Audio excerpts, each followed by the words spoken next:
Guarantee اگر دعائیں رد نہیں ہونی. اور الحمدللہ میں نے وہاں پہ دعائیں تو مانگی ہیں, میں نے اس جگہ کی صفائی بھی کی ہے. میرے پاس وہاں سے جو جس کپڑے سے میں صفائی کرتا رہا, میں کپڑا بھی وہ لے کر آیا ہوں الحمدللہ, میں وہ بھی زیارت کرواؤں گا آپ کو. تو اور حتیم ہے, حتیم بھی خانہ کعبہ کا حصہ ہے, یعنی کہ آپ اگر اس میں 2 نوافل پڑھتے ہیں تو اس کا ثواب اتنا ہی ہے جتنا کہ آپ خانہ کعبہ کے اندر پڑھنے کا ثواب ہے. وہاں تو رحمتیں ہی رحمتیں ہیں, جو مانگا جائے فوراً قبول ہوتا ہے. اس سے آگے یعنی کہ پاکستان میں اگر ہم کوئی غلط کام کرتے ہیں تو اس کو بخشوانے کے لیے ہم حرم چلے جاتے ہیں, لیکن حرم میں سے آگے کوئی جگہ نہیں ہے. ابھی بھی مجھے لوگ کہتے ہیں حاجی صاحب آپ کب جا رہے ہیں, آپ کب جا رہے ہیں, ہمارے لیے یہ دعائیں ہیں ہمیں کیجیے. میں ابھی جب جاؤں گا, اللہ کا حکم ہے, کیونکہ اللہ کے حکم سے گیا تھا, اللہ کے حکم سے واپس آئے ہوں, اور اللہ کے حکم سے ہی دوبارہ واپس جاؤں گا. میری اپنی اس میں کوئی کمال نہیں ہے. کبھی ایسا ہوا کہ کہیں گئے اور لوگ آتے ساتھ ہی فوراً آپ کے ہاتھ پاؤں منہ چومنا شروع کر دیا ہو کہ آپ تو وہاں 5 سال اور گئے اور جا کے صفائی کر کے آئے ہیں؟ اچھا, کل ایک بھائی آئے تھے, میں بتاتا چلوں کہ وہ لیا سے آئے تھے, رضوان سجاد بھائی, اور وہ میرا انٹرویو ہی کرنے آئے تھے. پہلے وہ جب مجھے ملے انہوں نے پہلے میرے گھٹنوں کو ہاتھ لگا دیا اور پھر میرے ہاتھ چومنا شروع کر دیا. میں کہا یار آپ یہ کیوں کر رہے ہیں, مجھے اچھا نہیں لگ رہا.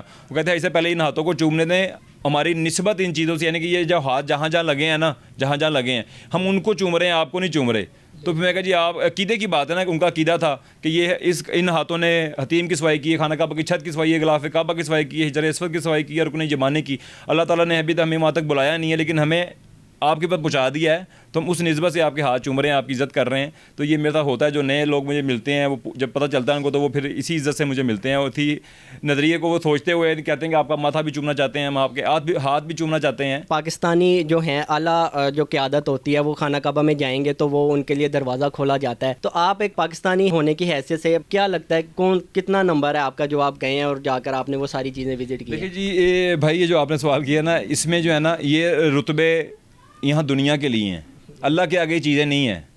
اللہ جس کو چاہتا ہے بلاتا ہے, جسے چاہا در پہ بلا لیا, جسے چاہا اپنا بنا لیا. تو یہ بات ہے یہ اس چیز کی. تو یہ جنرل شیر رشید صاحب جو بھی ہم سب ہم ان کے ساتھ ہیں, یا پاکستانی ہمارے وہ سینئر ہیں, تو ان کو بھی اللہ تعالیٰ نے چاہا تو وہاں تک گئے ہیں. اور اللہ تعالیٰ نے مجھے اس گھر کا رکھوالا رکھا تھا, یعنی کہ قسم کا, تو مجھے اپنے گھر کیوں نہ بلاتا. تو ہمارے لیے مسئلہ نہیں تھا, ہماری ڈیوٹیاں لگتی تھی پراپر, جیسے کوئی پروٹوکول آتا تھا جس کے آن دی اسپاٹ جن کی ڈیوٹی ہوتی تھی ہم ساتھ جاتے تھے, وہ لوگ بھی ساتھ جاتے تھے جو آئے ہیں پاکستان سے یا دوسرے ملک سے آتے ہیں لوگ. ہماری ڈیوٹی لگتی تھی, ہم لگواتے تھے, ہم ساتھ جاتے تھے اللہ کے حکم سے. 5 سال آپ کو ہو گئے ہیں وہاں پر, آپ خادم بھی رہے ہیں, سپروائزر رہے ہیں. جو پاکستانی جو دیکھ رہے ہیں, جو وہاں پر جانا چاہتے ہیں, وہاں پر یہ خادم بننا چاہتے ہیں, ان کا ذرا بتا دیں کیا طریقہ کار ہوگا ان کے؟ ابھی پاکستان میں اس چیز کے اوپر کافی یعنی کہ دھوکہ دہی ہو رہی ہے, فراڈ ہو رہا ہے, لوگ خادمین کے نام پہ لوٹ رہے ہیں. تو ابھی سب سے بڑا پیغام یہ کہ ابھی فی الحال ویزے نہیں آئے, کرونا کے بعد ابھی تک ویزے نہیں آئے, 2 سال سے ویزے نہیں آ رہے.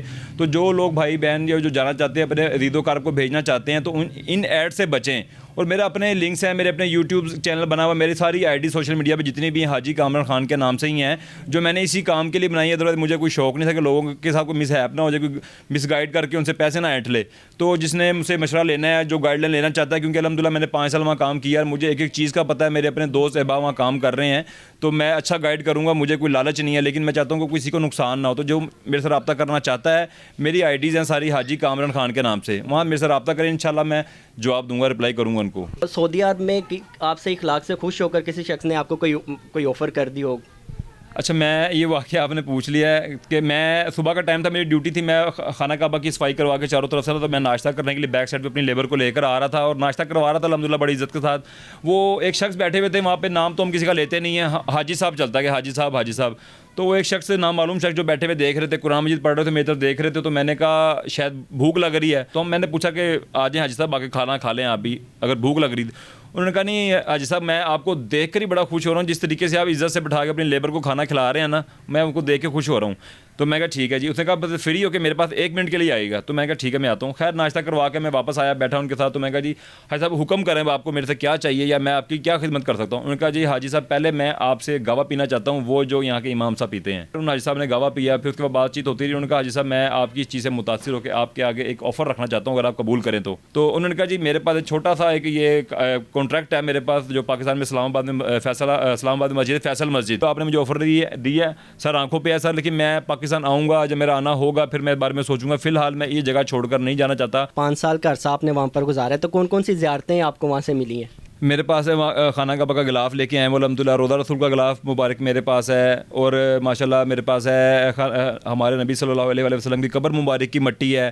گنبد خضرا کے اوپر جو رسی لٹک رہی ہے اس کے اوپر چڑھ کے جو ہم گنبد خضرا پہ پینٹ کرتے ہیں الحمدللہ وہ ہے. جبل احد کا پہاڑ ہے نا جو اس کا پتھر ہے جبل احد کے بارے میں بتاتا چلوں کہ یہ جنت کے 4 پہاڑوں میں سے ایک پہاڑ کا ہے, اس کا ٹکڑا ہے میرے پاس.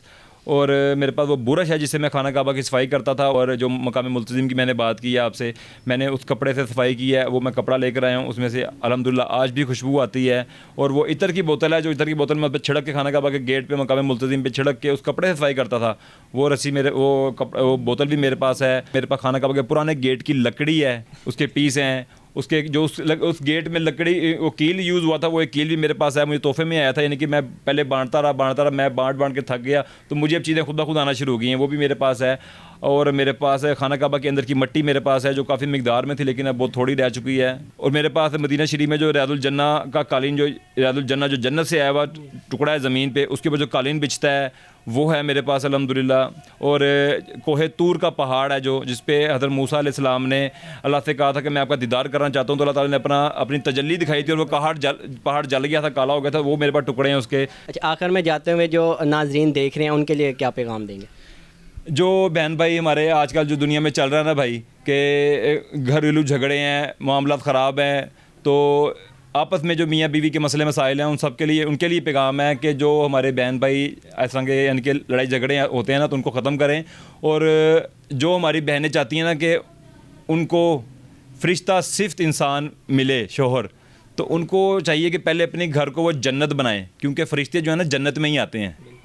اور جو ہمارے مرد حضرات ہمارے بھائی ہیں وہ چاہتے ہیں نا کہ ان کو حوروں جیسی بیویاں ملے نا, تو پہلے آپ اپنے آپ کو فرشتہ بنائیں, کیونکہ حوریں جو ہیں نا فرشتوں کو ہی ملتی ہیں. تو یہ بس بات ہے آخری میری آپ لوگوں کے لیے کہ آپ لوگ اس پہ عمل کریں گے, انشاءاللہ فائدہ ہوگا. جی ناظرین, حاجی کامران صاحب کی باتیں آپ نے سنی. 5 سال تک یہ خانہ کعبہ میں خادم کے فرائض سر انجام دیتے رہے ہیں. ہماری دعا ہے کہ ہماری بھی قسمت ہے ان کے جیسی ہو. اسی کے ساتھ اپنے میزبان عدنان ظفر کو اجازت دیجیے. ایک اور نئی ویڈیو کے ساتھ دوبارہ آپ کی خدمت میں حاضر ہوں گے. اللہ حافظ.